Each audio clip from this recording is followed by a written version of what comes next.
Anyways, let's do a super quick reading wrap up for the month of May. I only read 4 books this month, not as much as usual. I have 2 regular old like fiction books and 2 more like historic nonfiction things. So let's get into the fiction books. I read A Wizard's Guide to Defensive Baking by T Kingfisher, and I've read stuff from her before and I really liked it, but this one just felt kind of middle grade, just not a lot of like twists and turns. It was just definitely more for like a younger audience. And I like YA stuff. I read plenty of YA, but I feel like it was just a little bit below like a YA kind of book. And so I only gave that one like 3 stars. I got through it, but I really only got through it because we were trying to discuss it for our book club with me and my friends. And so if it had just been up to me and I wasn't trying to like actually do it for a book club, I definitely probably would have given up on that one, honestly.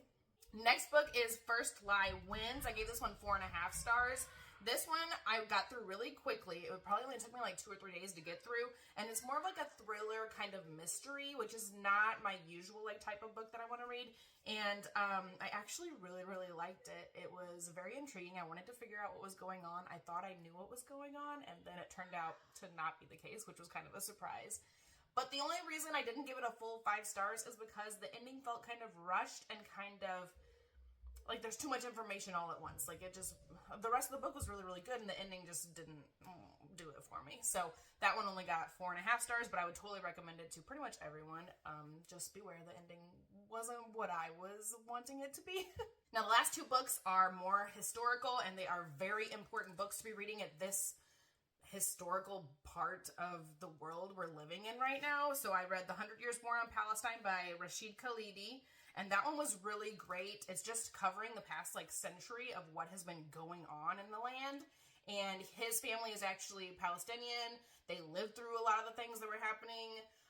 And the beginning part of the century, the middle part of the century, he's lived through some of the things.